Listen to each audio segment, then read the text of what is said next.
I'm Ella Richardson, 27, and I've always lived in my younger sister Lyra's shadow. Growing up in a military family, I chose a different path, one that led to a career I could never talk about. At my cousin's wedding last spring, Lyra continued her lifelong habit of belittling me in front of everyone. "She's just my sister," she laughed to her Air Force colleagues. Then something extraordinary happened. Her commander froze, turned pale, and saluted me. Everything changed in that moment. Before I tell you how I went from being the family disappointment to watching my sister's commander snap to attention, make sure to like and subscribe if you've ever had a moment where someone finally saw your true worth. Drop a comment letting me know where you're watching from. Now, let me take you back to where it all began. I grew up in Fairfield, Connecticut, in a household where military precision was not just expected but demanded. Our modest colonial home might have looked like any other on the street, but inside, it operated with the discipline of a small barracks. My father, James Richardson, retired as an Army colonel after 30 years of service. He brought the military home with him in every sense, from morning inspections of our bedrooms to the precise scheduling of family activities. Dad stood tall, shoulders always square, with salt and pepper hair kept in the same precise crew cut he'd worn since West Point. His voice carried the authority of someone used to commanding troops, and his rare smiles were rewards we competed for like medals. The Richardson legacy is service, he would remind us at dinner. Honor, duty, country, those aren't just words, they're our family values. My mother, Catherine, had been a military nurse when she met my father. Though she'd hung up her uniform to raise us, she maintained the efficiency and composure of her nursing days. She was gentler than Dad, but deferred to his authority in most family matters. Mom's quiet support was consistent, though I often wished she'd advocate more strongly when Dad's expectations became overwhelming. And then there was Lyra, my younger sister by 2 years. From the moment she could walk, she seemed designed to fulfill our father's military dreams. While I buried myself in books, Lyra was scaling trees and organizing neighborhood kids into mock battalions. By age 6, she could recite military ranks in order. By 10, she was winning youth physical fitness competitions. Dad's eyes would light up watching her, a look I rarely saw directed my way. Lyra's a natural leader, he'd beamed to his military buddies who visited. Richardson blood through and through. I was different. Where Lyra was athletic and commanding, I was thoughtful and analytical. My battlefield was the classroom, and my weapons were words and ideas. I excelled academically, learning to find validation in perfect test scores and teacher commendations, since they rarely came from home. The pattern was established early.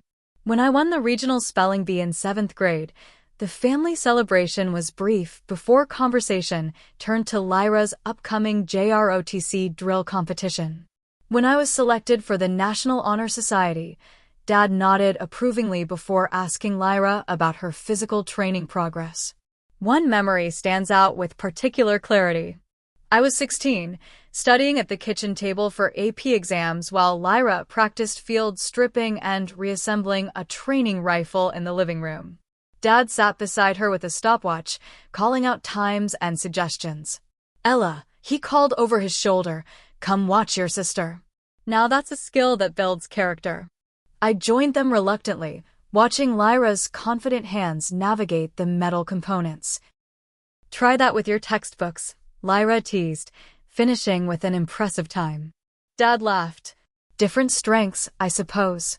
The words seemed conciliatory, but his tone made clear which strengths he valued more. The only person who seemed to truly see me was my grandfather Arthur, Dad's father.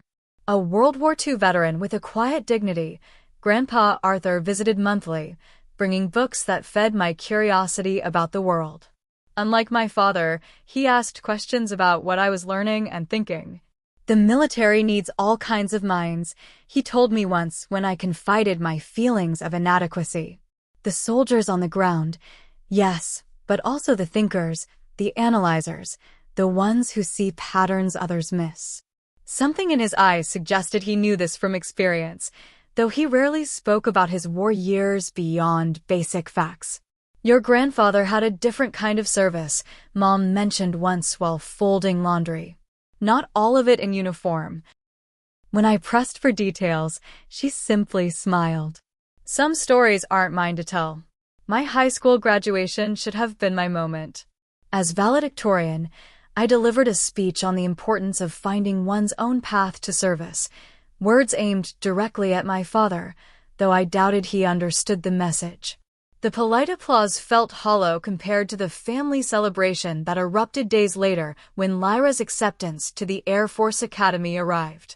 "A Richardson back at the academy," Dad announced at an impromptu party, inviting neighbors and military friends. "Carrying on the tradition." I stood in the corner, my college acceptance letters to Georgetown, Harvard, and Yale sitting unopened on my desk upstairs.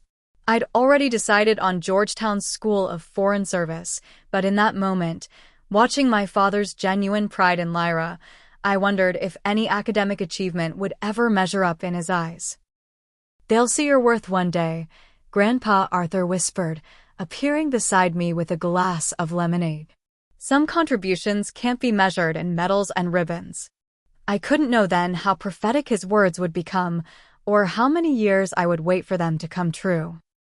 Georgetown University opened a world of possibilities I hadn't dared imagine in the shadow of my family's military expectations. The School of Foreign Service challenged me intellectually, while Washington, D.C. exposed me to the complex reality of global politics beyond textbooks and theory.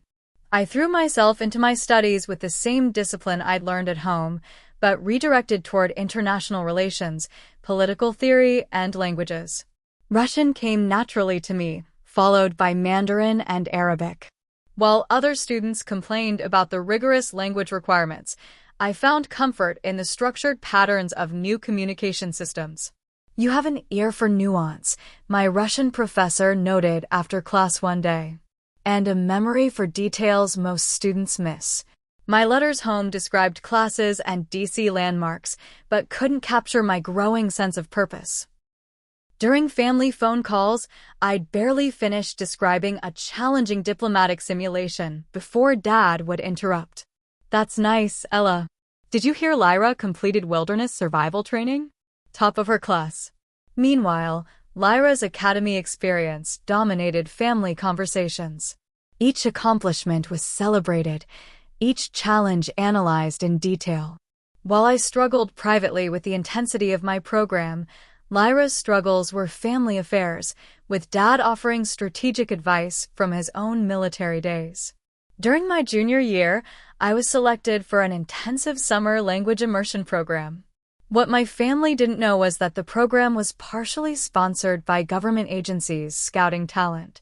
My analytical abilities and language skills had caught attention beyond academia. The recruitment was subtle at first. A professor suggesting special research projects, guest lectures by consultants who took particular interest in my questions, casual conversations about career goals with visiting alumni whose business cards bore vague government affiliations. By senior year, the conversations became more direct. A woman named Diana Baker with a nondescript pantsuit and perfect posture approached me after an international security seminar. "Your analysis of information flow patterns in crisis situations was impressive," she said, handing me a business card with only a name and number. "We should discuss your career plans." 2 weeks later, I sat in a nondescript government building, signing the first of many non-disclosure agreements. The recruitment process was both more rigorous and more fascinating than I had imagined. The testing went far beyond languages and knowledge, probing my ethical frameworks, decision-making under pressure, and psychological resilience. When the official offer came, I accepted immediately. The irony wasn't lost on me. I was entering government service after all, just not in the uniform my father revered. Explaining my job to family proved challenging. "I'll be working as an analyst with a government agency," I said vaguely during Thanksgiving my senior year. "Which department?" Dad asked, carving the turkey with military precision. It's interdepartmental, actually. International relations focus. The deliberate vagueness was already becoming habitual. So pushing papers for the State Department? Lyra concluded, reaching for the mashed potatoes. She was home on break, her academy uniform replaced with civilian clothes that still somehow looked crisp and official. Something like that, I replied, catching the familiar disappointment in Dad's eyes. Well, not everyone's cut out for real service, he said, his tone softening the harsh words only slightly. Supporting roles are necessary too. I bit my tongue as Lyra launched into a story about tactical training exercises, complete with technical jargon that Dad eagerly dissected. Mom squeezed my hand under the table in silent support. The distance between my actual work and what I could share grew rapidly after graduation. While Lyra posted photos in uniform on social media and called home with sanitized mission stories, I disappeared into training that I couldn't discuss. Physical conditioning that left me exhausted. Language immersion that went far beyond academic fluency. Psychological preparation for scenarios I once thought existed only in films. My cover story, a mid-level analyst position reviewing cultural and economic reports, was deliberately forgettable. I learned to answer questions about my work with accurate but mind-numbingly boring procedural details that discouraged further inquiry. Grandpa Arthur's health began declining during my second year of service. During my last visit to his assisted living facility, he seemed more lucid than he had in months, his eyes sharp as they fixed on me. "You found your way to serve," he said, his voice stronger than it had been in weeks. "Just an office job, Grandpa," I replied automatically. He smiled, a knowing look that made me wonder. "I recognize the signs, Ella. The careful answers. The physical changes." He gestured to my posture, the unconscious situational awareness I'd developed. "Your grandmother saw the same in me, years ago." I started to deflect, but he raised a hand. "No details needed. But know that I understand." He reached for my hand, his grip surprisingly strong. "Different battlefields, same commitment. I'm proud of you." He died 3 weeks later. At the funeral, I stood beside Lyra, now a commissioned officer in full dress uniform. Dad stood stiffly in his old service uniform, accepting condolences from military friends. I wore a simple black dress, feeling both invisible and exposed. The pastor spoke of Grandpa's military service, his community contributions, his family devotion. What went unmentioned were the gaps in his service record, the years minimally documented that I now recognized as significant in ways I couldn't discuss. As we left the cemetery, an elderly man I didn't recognize shook my hand firmly. "Arthur always said you were the one who'd understand," he said cryptically, before disappearing into the crowd of mourners. That evening, Lyra found me on the porch of our childhood home. "You okay? You've been quiet." Her concern seemed genuine. "Just thinking about Grandpa. He was proud of you, she said, surprising me. He told me once that you were carrying on a family tradition I didn't know about." I looked at her sharply, but her expression showed only confusion at the memory. "Probably meant your academic achievements," she added after a moment. "Since you didn't follow the military tradition." I nodded, letting her believe that interpretation, wondering what Grandpa Arthur had really meant and how much he had actually known about my new life. The training facility looked nothing like I had imagined. Located on a sprawling, wooded campus that could have been mistaken for a corporate retreat center, it was where my real education began. The physical training was grueling, more demanding than anything Lyra had boasted about from her military preparation. Beyond fitness were the specialized skills, surveillance detection, secure communication protocols, behavioral analysis, and tradecraft basics that would keep me alive in the field. Language training went far beyond academic proficiency. I was drilled in regional dialects, slang, and cultural nuances that no university course had covered. My Russian transformed from textbook perfect to conversationally authentic, complete with regional markers that could place me from Moscow to Vladivostok depending on the need. Similar depth followed with my Mandarin and Arabic. Language isn't just about words, my instructor Natalie explained. It's about becoming someone else entirely, someone who thinks in that language, who has memories and habits that align with the cover. The psychological preparation was perhaps the most challenging aspect. Learning to compartmentalize, to maintain cover under stress, to read people and situations with clinical detachment while appearing fully engaged. Your family background actually helps you here, my training supervisor remarked during an evaluation. You've been living a kind of dual existence already, meeting expectations while protecting your true thoughts. We're just refining that skill. I wasn't sure if I should feel insulted or validated by the observation. My first field assignment came after 18 months of preparation. The details remain classified, but I remember the adrenaline surge when the operation plan was approved, the meticulous preparation of my cover identity, and the strange calm that settled over me once I was in position. "You're a natural," Jessica Hayes, my colleague and eventual friend, told me after we returned. Jessica became one of the few people with whom I could be relatively honest. 5 years my senior in the agency, she became both mentor and confidant. "How do you handle it with your family?" I asked her one night over secure comms during a long surveillance shift. "Badly," she laughed softly. "My mother thinks I'm an unhappy accountant with irritable bowel syndrome to explain my travel schedule and stress patterns. Mine think I'm a glorified secretary," I admitted. "My sister's in the Air Force. In their eyes, she's the one really serving. The invisible service," Jessica mused. "That's us. Essential, but unseen. It takes a particular kind of person to be okay with that." Over the next 5 years, I built a reputation within the agency. My analytical abilities combined with field adaptability made me valuable for certain types of operations. I advanced faster than most of my training cohort, taking on increasingly complex assignments that required both mental acuity and physical courage. There were close calls, of course. An extraction in Eastern Europe that nearly went sideways when a contact showed up with unexpected company. A data collection operation in Asia where I maintained cover through 3 days of intensive questioning after a security breach in the facility where I was placed. The hardest mission came in my 4th year of service.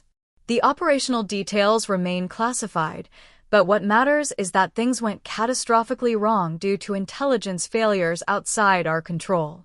Jessica and I found ourselves improvising an extraction for 3 local assets whose covers had been compromised.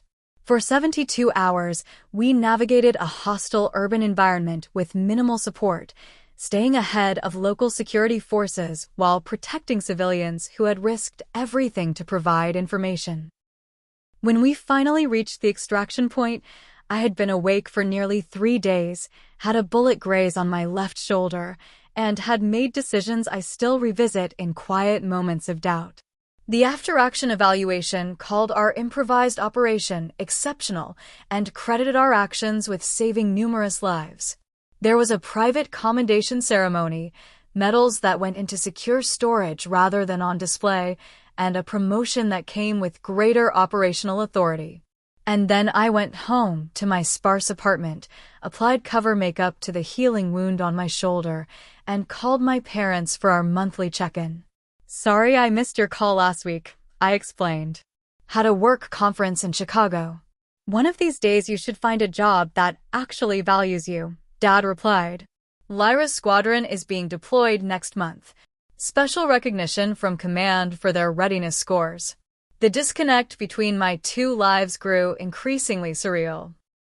In one world, I was trusted with operations that had direct national security implications.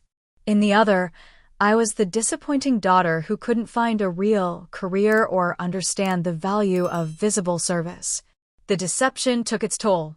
I developed the habit of thoroughly sweeping my apartment for surveillance before allowing myself brief moments of genuine emotion, usually alternating between frustrated tears and borderline hysterical laughter at the absurdity of my situation.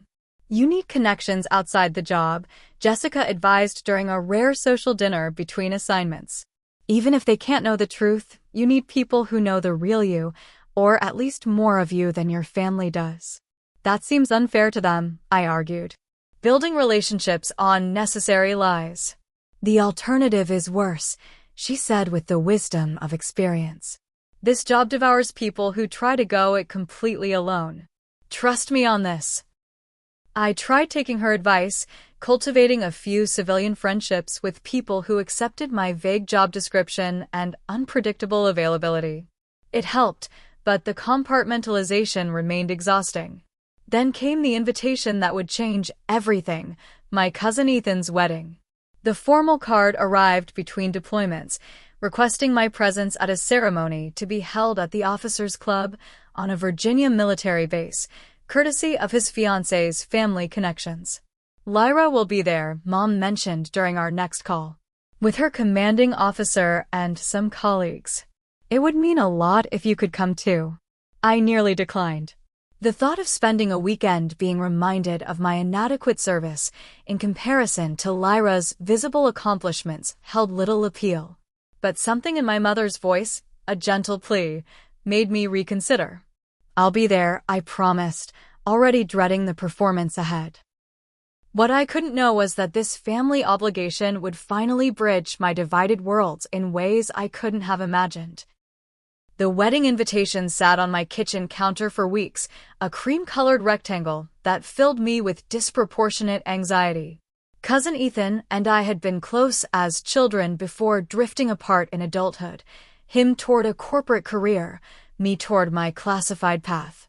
His decision to marry Emily, a military brat herself, seemed to underscore the family's values.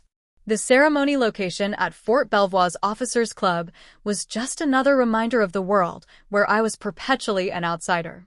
You could always claim a work emergency, Jessica suggested during our weekly secure check-in. We both know they happen enough in this line of work. And reinforce that I prioritize my boring desk job over family? I sighed. That would just give Lyra more ammunition.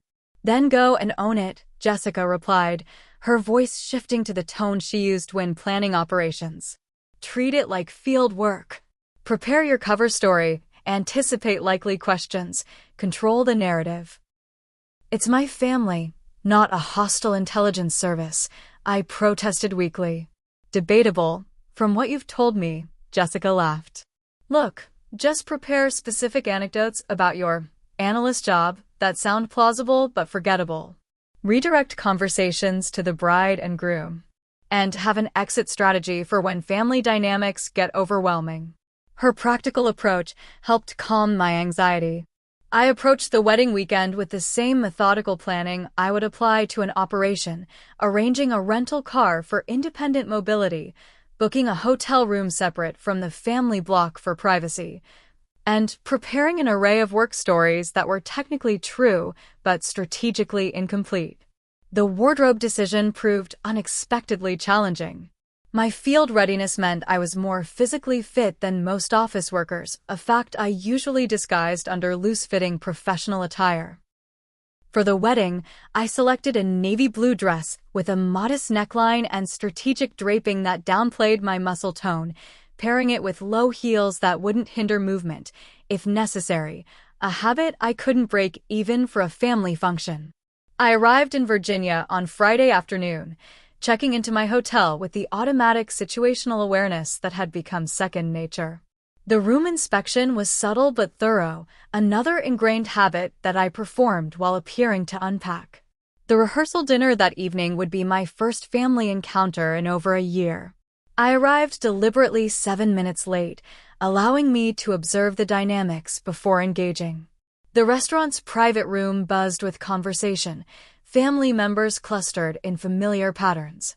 My parents stood near the center, Dad looking distinguished in a blazer that emphasized his military bearing, Mom elegant and watchful beside him. I spotted Ethan with his fiancée Emily, both glowing with pre-wedding excitement. Various aunts, Uncles and cousins filled the space, some familiar, others grown or changed since I'd seen them last. No sign of Lyra yet, a small mercy that allowed me to establish my presence on my own terms. Ella, Mom spotted me first, crossing the room with genuine delight. Her hug felt like coming home, despite everything. You look wonderful. Doesn't she look wonderful, James? Dad offered a stiff but not unfriendly embrace. Good to see you made it. Thought your work might keep you away. I requested the time off well in advance, I replied evenly. Cousin Ethan only gets married once, hopefully. This earned a small chuckle, progress in our often strained relationship. I made my rounds, exchanging pleasantries with relatives, answering the inevitable questions about my job with practiced vagueness. Government analysis isn't as exciting as it sounds, became my mantra of the evening. But tell me about your work. The strategy succeeded in deflecting attention until the restaurant door opened with military precision and Lyra made her entrance. She wasn't in uniform. The rehearsal dinner was technically casual, but everything about her screamed Air Force officer, from her perfect posture to her confident stride. Behind her came 3 people in civilian attire who nevertheless moved with unmistakable military bearing. The oldest, a man in his mid-40s with salt and pepper hair and calculating eyes, could only be Colonel Marcus Reed, Lyra's commanding officer. The others, a man and woman approximately Lyra's age, were likely fellow officers. Sorry we're late, Lyra announced to the room at large. Base security took longer than expected. Dad immediately gravitated toward the new arrivals, his entire demeanor shifting to something more animated than he'd shown all evening. Colonel Reed, welcome. Thank you for coming. Introductions circled the room, with particular attention paid to the military guests. I hung back, observing the subtle hierarchies at play, until Lyra inevitably turned in my direction. And this is my sister, Ella, she said, her tone carrying the faintest edge of dismissal. She works in Washington too, but for a civilian agency. Colonel Reed extended his hand with professional courtesy. Ms. Richardson, a pleasure. Our handshake was brief, his grip firm and assessing. Something flickered in his eyes, curiosity perhaps, but he moved on quickly as social convention dictated. Dinner proceeded with the expected dynamics. Dad and the military contingent dominated one end of the table, trading stories and perspectives that frequently referenced protocols and operations in terms civilian guests could only partially follow. Lyra positioned herself centrally in these discussions, occasionally translating military jargon for civilians with a hint of condescension. I focused on engaging with Emily's family, asking thoughtful questions about wedding preparations and family traditions. This strategy kept me engaged, but peripheral to the military discussions, exactly as I preferred. The relative peace lasted until dessert, when Lyra approached my end of the table, wine glass in hand and color high in her cheeks from several earlier refills. So, sis, she said, loud enough to draw attention, still pushing papers at your mysterious government desk? Still analyzing international economic trends, I confirmed with a practiced smile. Not mysterious, just detailed. Must be nice having regular hours and weekends off, she continued. Some of us are on call for the country 24/7. I noticed Colonel Reed watching our interaction with unexpected intensity. His expression remained neutral, but his attention seemed unusually focused for casual family banter. Different forms of service, I offered diplomatically. Lyra laughed. Is that what we're calling it now? Service? Dad joined us, placing a proud hand on Lyra's shoulder. Your sister's squadron is being deployed next month. Classified location, of course. Of course, I nodded, recognizing the familiar family pattern reasserting itself. Congratulations on the deployment, Lyra.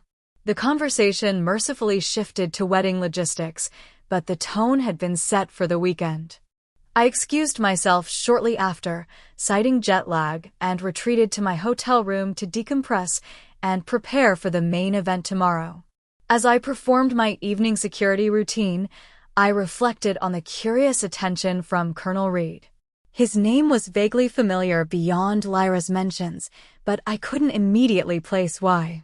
I made a mental note to remain observant around him, then forced myself to focus on the wedding ahead and the inevitable family dynamics I would need to navigate. Little did I know that Colonel Reed would soon connect dots that would fundamentally alter those dynamics forever. The wedding venue gleamed under the Virginia spring sunshine, the officers' club transformed with white roses, silver ribbons, and military precision. Dress uniforms mingled with formal civilian attire as guests arrived for the 3 o'clock ceremony. I chose a seat toward the middle on the bride's side, close enough to appear properly engaged, but not so close as to be featured in primary photographs. The ceremony itself was lovely in its traditional simplicity. Ethan beamed with genuine joy, and Emily made a radiant bride. Their vows included subtle nods to both military values and civilian partnership, a thoughtful acknowledgement of their different backgrounds uniting. For a moment, watching them, I felt a pang of longing for a life less compartmentalized than my own. The reception began at 5, cocktail hour flowing seamlessly into dinner in the grand ballroom. Crystal chandeliers cast warm light over round tables draped in white linen, each centered with arrangements of blue and silver flowers. Military formality infused the event, from the saber arch that welcomed the newlyweds to the precisely timed service of each course. I navigated the early reception carefully, making appropriate small talk with relatives, complimenting Emily's family on the beautiful arrangements, and dutifully admiring Ethan's college roommate's new baby photos. My strategy of blending in while avoiding prolonged conversation about my work seemed effective until Lyra's increasing volume began drawing attention from across the room. She looked striking in her formal Air Force blues, the uniform highlighting her athletic frame and confident posture. A small crowd of military guests and admiring family members surrounded her as she recounted what appeared to be an amusing training anecdote, her gestures becoming more animated with each glass of champagne. I maintained my distance until Mom appeared at my elbow, her expression apologetic. "Could you join your father and me at the table? Colonel Reed asked specifically if you would be joining us for dinner." This unexpected detail raised my internal alert level. Did he say why? No, just that he had heard so much about both Richardson daughters. Mom's smile turned wistful. "It would mean a lot to your father." Duty, in this case familial rather than professional, compelled me to agree. Our table near the front included my parents, Lyra and her 3 military colleagues, plus an aunt and uncle with military connections. I found myself seated directly across from Colonel Reed, with Lyra to his right. "Ms. Richardson," Reed acknowledged as I took my seat. "Your father tells me you work in government analysis." "Yes, economic trend assessment for international development programs," I replied with my standard cover. "Not nearly as interesting as what you all do." "Don't sell yourself short," he responded, his gaze more evaluating than the casual comment warranted. "Analysis is the foundation of good decision-making." Lyra snorted softly. "Trust me, Colonel, my sister's reports aren't informing any major national security decisions." "Intelligence comes in many forms, Lieutenant Richardson," Reed replied mildly, but with a subtle emphasis that made me look at him more carefully. Dinner conversation proceeded with predictable focus on military matters, interspersed with wedding commentary and family updates. I contributed appropriately while observing the interactions, particularly noting how Colonel Reed occasionally steered questions in my direction despite Lyra's attempts to showcase her military knowledge. The shift in dynamics became apparent after the main course, when Lyra's consumption of wine passed from celebratory to excessive. Her volume increased, her filter decreased, and her focus on highlighting the contrast between our career choices intensified. "You should see Ella's apartment in D.C., she announced to the table at large. "All those fancy language books gathering dust while she types reports nobody reads." I wouldn't say nobody reads them, I countered evenly. Right, sorry, Lyra laughed. I'm sure someone files them somewhere important. Dad frowned slightly at her tone but didn't intervene. Mom looked increasingly uncomfortable, while Colonel Reed maintained an expression of polite interest that didn't quite match his attentive posture. As dinner gave way to dancing and mingling, Lyra's behavior progressed from mildly dismissive to actively undermining. She interrupted a conversation I was having with Emily's young cousin about college programs in international studies. Don't ask my sister for career advice unless you want to file papers all day, she announced, slinging an arm around my shoulders. Ella's the family genius who decided all those languages would be best used making spreadsheets. I analyze economic data across cultural contexts, I corrected, keeping my tone light despite the simmering frustration. It's actually quite engaging work. So engaging you can't even explain what you actually do, Lyra countered, her words slightly slurred. At least when I say that's classified, people know it's something important. Colonel Reed, who had been conversing nearby, turned subtly toward our conversation, his expression unreadable. Lyra continued her campaign throughout the evening, each interaction more pointed than the last. When an uncle asked about my recent work travels, oh, Ella doesn't get to go anywhere interesting. Just conference rooms with better water coolers. When a cousin commented on my fitness. Office gyms must be getting better. Not quite military training, but I guess they have to give government workers some perks. When I mentioned having to miss a previous family gathering due to work, because analyzing trade statistics is such a national emergency. I maintained my composure through years of practiced control, but I could see Colonel Reed watching these interactions with increasing intensity. Several times he seemed on the verge of commenting, only to reconsider and observe further. The breaking point came during the traditional toasts.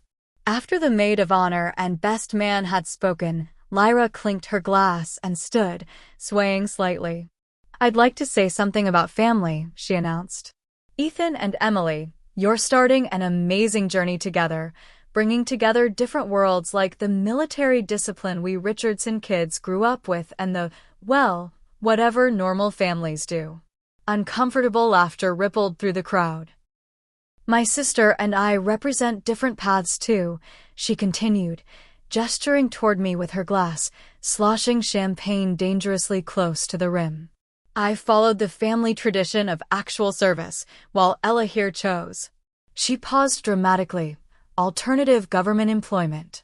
The emphasis made several guests shift uncomfortably. Colonel Reed's posture straightened perceptibly.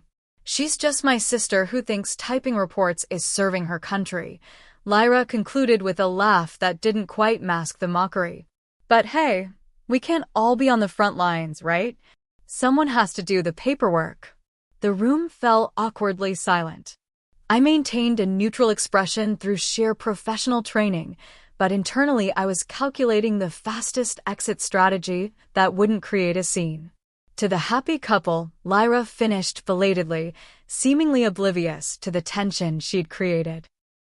As conversation haltingly resumed, I excused myself and headed for the terrace, needing air and space to regain my professional equilibrium. The cool evening breeze helped clear my head as I leaned against the stone balustrade, focusing on controlled breathing techniques from training.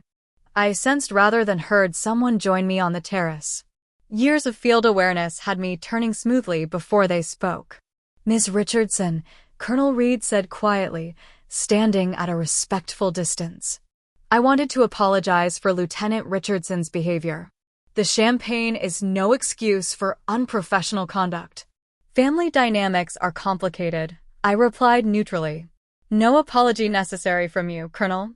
He moved closer, his posture deliberately casual, yet I could read the careful assessment in his gaze. Your sister speaks very highly of your intelligence and language abilities, he said, which we both knew was untrue. Russian, Mandarin, and Arabic, correct? My internal alarms intensified. This was not casual conversation. College majors, I confirmed vaguely. Not much practical application in economic analysis, unfortunately. Reed nodded slowly, his expression changing subtly as he appeared to come to some internal decision. Ms. Richardson, would you mind if I asked where you were last October? The seemingly random question confirmed my suspicions. I maintained my cover seamlessly. Here in Virginia visiting family, then back to DC. Why do you ask? Interesting, he murmured. And does the name Operation Starlight Echo mean anything to you? The classified operation designation sent ice through my veins, though my expression remained pleasantly confused. Should it? Sounds like something from one of my sister's military exercises. Reed's eyes narrowed slightly, then his posture shifted to military attention, so subtly that most civilians wouldn't notice. My apologies for the strange questions. Something about you seemed familiar, but I must be mistaken. He was giving me an out, I realized. A chance to maintain my cover. Protocol dictated I should take it without hesitation.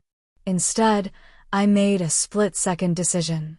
Colonel, where were you stationed before your current position? Joint Special Operations Command, attached to Intelligence Integration, he replied, watching me carefully. Were you at the Darmstadt briefing last year? I asked quietly. Recognition flashed in his eyes, quickly controlled but unmistakable. I was indeed Ms. Richardson. Or should I say? I cut him off with a slight head shake. We should rejoin the reception. People will wonder where we've gone. Reed nodded, understanding the boundaries. Of course. After you. As we walked back toward the ballroom, he spoke quietly. Your sister doesn't know, does she? No one in my family does, I confirmed. And I'd prefer to keep it that way. Understood. Reed paused at the door. For what it's worth, I was at the after-action review for Starlight Echo. Exceptional work. Before I could respond, we were back in the reception, where Lyra was still holding court with increasingly slurred anecdotes about military superiority. She spotted us returning together and raised an eyebrow. Making friends with my commanding officer, Ella? Trying to get the inside scoop on what real service looks like. Colonel Reed's expression hardened almost imperceptibly. I recognized the look of a decision being made, of operational parameters shifting in real time. Lieutenant Richardson, he said with formal precision. A word, please. The reception room fell into an awkward lull after Lyra's toast. Conversations resumed in uncomfortable clusters, with several guests casting sympathetic glances my way. I maintained my composed facade through years of practiced field discipline, but inside I was calculating the least conspicuous time to make my exit. Colonel Reed guided Lyra to a relatively quiet corner, their conversation too distant to overhear but clearly serious from their body language. Lyra's expression shifted from confusion to something resembling chastened sobriety as Reed spoke with quiet intensity. I strategically positioned myself near a group of distant cousins discussing wedding logistics, contributing just enough to appear engaged while monitoring the room's dynamics. Dad watched Lyra's conversation with Reed, his posture betraying concern about whatever correction his golden child might be receiving. When Reed and Lyra concluded their conversation, I expected a temporary improvement in her behavior. Perhaps a grudging, insincere apology at Reed's insistence. What I didn't anticipate was Reed's deliberate approach toward me, with Lyra following behind looking uncharacteristically uncertain. Ms. Richardson, Reed addressed me with formal precision. Would you join us for a moment? Curious eyes turned our way as I nodded and followed them to a slightly more private area near the windows. Whatever reprimand Reed had delivered seemed to have significantly impacted Lyra, whose earlier bravado had vanished. Lieutenant Richardson has something she would like to say, Reed prompted. Lyra cleared her throat, looking genuinely uncomfortable. I apologize for my unprofessional comments, Ella. They were inappropriate and disrespectful. The scripted quality of her apology suggested Reed's direct intervention rather than genuine remorse, but I accepted with a simple nod. Thank you, Lyra. What happened next altered the family dynamics forever. Reed straightened to full military posture, his gaze focused with an intensity that would have alerted any trained operative. "Ms. Richardson, forgive the unusual circumstances, but I've just realized who you are." Lyra looked confused. "Colonel, it's just my sister." "Lieutenant, stand at attention," Reed commanded, his tone leaving no room for argument. Lyra complied automatically, her military training overriding her confusion. Reed turned back to me, and to my absolute shock, came to full attention and rendered a crisp, formal salute. "It's an honor to meet you properly, ma'am," he said, holding the salute. The reception room fell silent as nearby guests noticed the extraordinary scene, a full colonel saluting a seemingly ordinary civilian woman. My years of training nearly failed me as I fought to maintain my cover in the face of this unexpected breach of protocol. "Colonel Reed," I said quietly, "this isn't necessary or appropriate." "With respect, ma'am, it absolutely is," he replied without lowering his salute. Protocol and training took over. I returned a subtle nod, the civilian acknowledgement of a military salute, allowing him to lower his hand. By now, the entire reception was watching in stunned silence. Lyra stood frozen at attention, her expression cycling through confusion, disbelief, and dawning comprehension. "Lieutenant Richardson," Reed addressed her formally, "I apologize for not making this clear earlier. Your sister's position and contributions are significantly beyond what you've been led to believe. While specifics remain classified, you should understand that she operates at a level that commands my professional respect." Dad approached slowly, his expression unreadable. "Colonel Reed, what exactly is happening here?" Reed turned to face him, maintaining formal military bearing. "Colonel Richardson, sir, I'm afraid I can't provide details due to classification levels. However, I can confirm that your daughter Ella has provided exceptional service to her country in ways I am personally familiar with and deeply respectful of." The room remained eerily silent as my carefully constructed worlds collided. Decades of family dynamics shifted in real time as guests processed the implications of a high-ranking military officer showing such deference to the supposedly underachieving Richardson daughter. "Is this true?" Dad asked me directly, his voice uncharacteristically uncertain. "I maintain my cover as training demanded. My work involves analysis for government agencies, as I've always said." "Analysis that has directly saved American lives," Reed added carefully, threading the needle between security protocols and necessary revelation. "Including military personnel."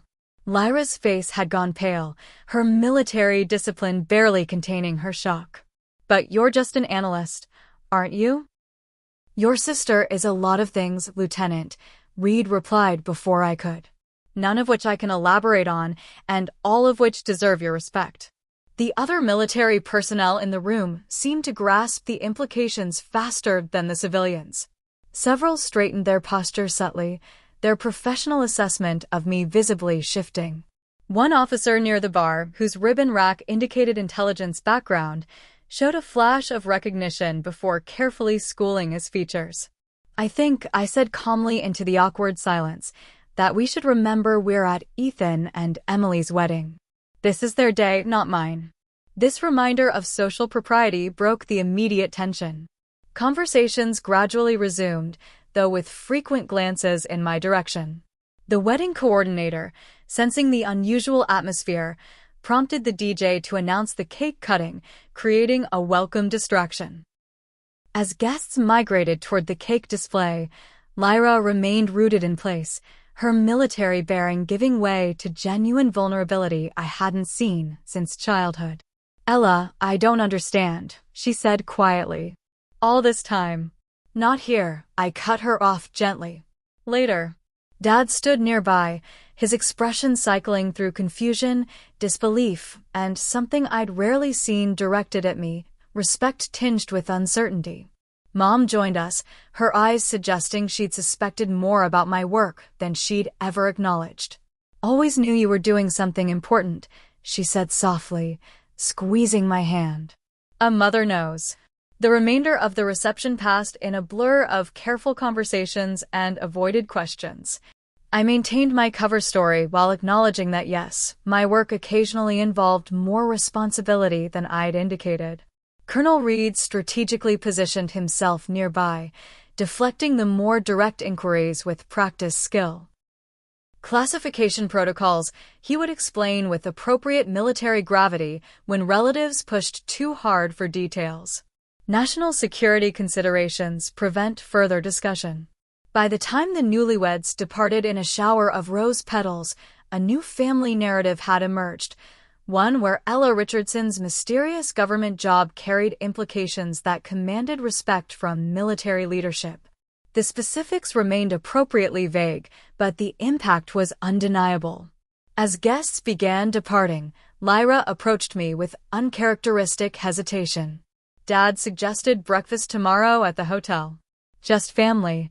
Would that be acceptable? The formal phrasing revealed her profound disorientation. The sister who had confidently dismissed me hours earlier now addressed me with the uncertainty usually reserved for superior officers. 9 o'clock would work, I replied evenly. As I gathered my belongings to leave, Colonel Reed approached one final time, maintaining a professional distance. Miss Richardson, I apologize if my actions caused you any professional complications. The damage is contained, I assured him, keeping my voice low. Though I'd appreciate no further elaboration on what you may or may not know about my work. Understood completely. He hesitated, then added, for what it's worth, the Singapore operation was textbook. They still teach it as a case study. I allowed myself the smallest smile. Good to know, Colonel. Have a pleasant evening. As I drove back to my hotel, I considered the seismic shift in my family relationships. Years of careful compartmentalization had crumbled in an instant. The path ahead would require a delicate balance between maintaining necessary secrecy and navigating my family's newfound awareness. For better or worse, they had finally glimpsed the truth I'd kept hidden for years. That Ella Richardson had found her own way to serve, invisible but essential, in the shadows where some of the most important work happens. The hotel restaurant was nearly empty at 9 the next morning. I arrived first, selecting a corner table with good sightlines to all entrances, a professional habit I no longer needed to disguise from my family. I ordered coffee and waited, mentally preparing for the conversation ahead. Mom and Dad arrived together at 9:03, both looking like they'd had little sleep. Dad wore the stiff expression I recognized from childhood family meetings about serious matters. Mom's eyes held a mixture of curiosity and concern. Good morning, I greeted them with deliberate normalcy. They took seats across from me, the silence stretching uncomfortably until Lyra arrived at 9:07, still adjusting her civilian clothes with military precision. She'd clearly made an effort with her appearance, perhaps to compensate for her behavior the previous evening. Sorry I'm late, she said, though she wasn't. The apology itself was unusual coming from her. The server took our breakfast orders and departed, leaving us in a silence heavy with unasked questions. I suppose we should discuss what happened last night, Dad finally said, his tone carefully neutral. To be clear, I began, setting parameters as I would in any sensitive operation. There are aspects of my work I legally cannot discuss, even with family. That hasn't changed. Dad nodded stiffly. Colonel Reed made that abundantly clear. But it seems there's been some miscommunication about the nature of your government service. The diplomatic phrasing almost made me smile. Decades of dismissing my career as insignificant paper pushing reduced to miscommunication. My official job description is accurate, I replied. I analyze data for government agencies. The specific nature and importance of that analysis falls under classification protocols. But a full colonel saluted you, Lyra interjected, her voice betraying lingering disbelief. That doesn't happen for regular analysts. No, I acknowledged, it doesn't. Mom reached across the table to take my hand. Honey, we never meant to dismiss your work. We just didn't understand. You never asked, I pointed out gently. You assumed. Dad's expression tightened with the uncomfortable recognition of truth. Your grandfather, he said after a moment, he knew, didn't he? The question surprised me. What makes you say that? Things he said over the years. His confidence in your career choice when the rest of us questioned it. Dad's gaze sharpened. Arthur wasn't just Army, was he? I considered my response carefully. Grandpa served his country in multiple capacities, some more documented than others. Understanding dawned in Dad's eyes. And you followed that path rather than the uniform. I found my way to serve, I said simply, echoing Grandpa Arthur's words. The server returned with our food, providing a welcome interruption. When he departed, Lyra leaned forward, her expression troubled. All those times I mocked your job, she said, her voice uncharacteristically subdued. The things I said last night. You didn't know I offered. I didn't try to know, she corrected herself. I assumed that because you weren't in uniform, you weren't really serving. That was arrogant and unfair. The admission clearly cost her pride, and I recognized the courage it took. Thank you for saying that. Can you tell us anything about what you actually do? She asked. I smiled slightly. I analyze data for government agencies with international security interests. My language skills are useful in this capacity. That's really all you can say? Lyra pressed. That's really all I can say, I confirmed. Dad studied me with new eyes. The physical changes Colonel Reed mentioned. You're not just sitting at a desk, are you? Physical fitness is important in many government roles, I replied diplomatically. A hint of paternal concern crossed his face. Are you in danger, Ella? The question touched me unexpectedly. All service carries risk, Dad. Different kinds for different roles. He nodded slowly, military understanding bridging the gap where civilian explanation couldn't. And you're good at what you do. Reed made that clear. I do my best, I said simply. I'm sorry, he said suddenly, the words seeming to surprise even him. For not seeing, for assuming. You saw what I was required to show, I assured him. That was the point. Mom squeezed my hand again. I always knew you were doing something important. A mother senses these things. The conversation gradually shifted to safer topics. Cousin Ethan's honeymoon plans, Mom's garden club, Dad's veterans organization activities. But something fundamental had changed. The familiar family hierarchy had been permanently disrupted, creating space for a new equilibrium. As we finished breakfast, Lyra caught me alone while our parents settled the bill. I don't suppose you could tell me what Operation Reed was referring to, she asked hopefully. Not a chance, I smiled. Worth a try. She hesitated. I've spent years feeling sorry for you, thinking you'd settled for less. I was wrong, and I'm sorry. Different paths, same commitment, I offered, extending an olive branch. Like Grandpa used to say. Lyra nodded, then added with a hint of her old competitiveness, though I still bet I could outrun you. Maybe someday we'll find out, I replied, letting her see just enough of my physical confidence to leave her wondering. 6 months later, the family gathered for Thanksgiving at my parents' home in Connecticut. The dynamics had evolved into something healthier, if still occasionally awkward. Dad had stopped introducing me as his daughter who works for the government, with that tone of disappointment. Instead, he simply said I worked in international security analysis, with a hint of pride he tried to conceal. Lyra and I had established a new relationship based on mutual respect for our different forms of service.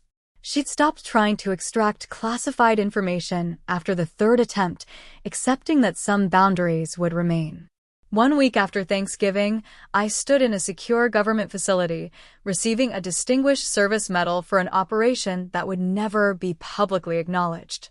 The private ceremony included only those with appropriate clearance levels, and, surprisingly, my family. Jessica had helped arrange the special one-time clearances, arguing successfully that family support enhanced operational resilience. They sat in the back row, unable to hear the classified details of the commendation, but present for the recognition itself. As the medal was pinned to my jacket, I glanced toward the small audience. Mom dabbed tears with a tissue. Dad sat ramrod straight, military bearing on full display, his expression one of unmistakable pride. And Lyra, my perpetually competitive sister, rendered a perfect military salute as our eyes met. In that moment, the compartmentalized pieces of my life aligned briefly into a coherent whole. The path I'd chosen remained largely invisible, my contributions mostly unrecognized beyond select circles.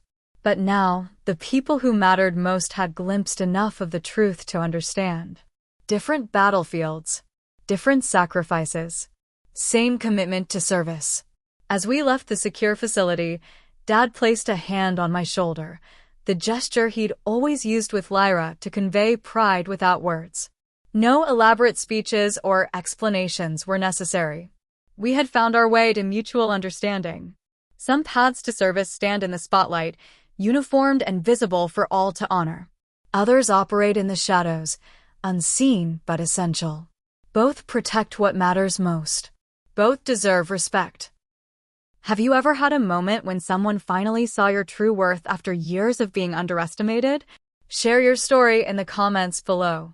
If this resonated with you, please like this video and subscribe to hear more stories about finding validation in unexpected ways. Remember, sometimes the quietest service speaks the loudest when the right moment comes. Thank you for listening to my story, and I hope it reminds you that your contributions matter, even when they go unrecognized.